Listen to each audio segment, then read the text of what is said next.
trying to make this image with vinyl is not as easy just because you can't turn it into an SVG as simple as you can when there's lines like around the E or the red and everything. So here's how I do this. I was trying to do just one clean. It's not going to work.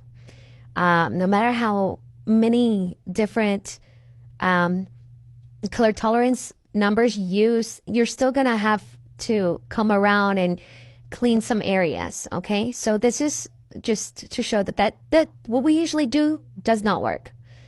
Now, what I like to do instead is do it by color.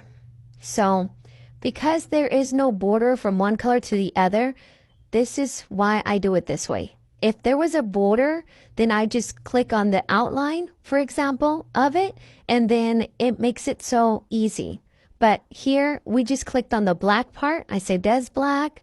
I come in here, and then I click on the red part, and then we'll do the white and the yellow and so on.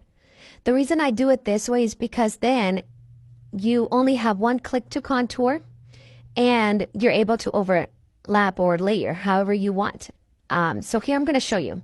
When you have your image, I remember the first one was black, right? So I just hit contour, and that's under actions, and then it removes everything but the area that's going to stay black. Then I change the color for the red one, and I go to contour, and I click on the square that was around it, and now we have the red. We're going to repeat this process for every color. There's times that you can do multiple colors at one time, but in this image, I'll be honest, you cannot, because the yellow touches red, white, and black. The red touches all of them as well, and so on.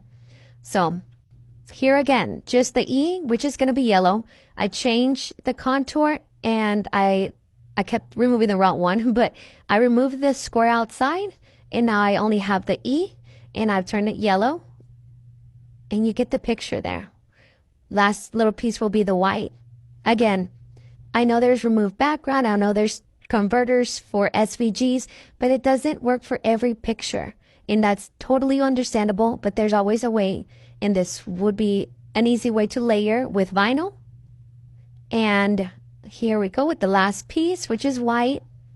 We can click on it, change the color, or do contour, whichever order you want to do it in. It works just the same. You click on the square around it, and now you're left with just that piece. When you go to make it, or when you're ready to cut, you hit make it, and it already will save it into the colors that are designated for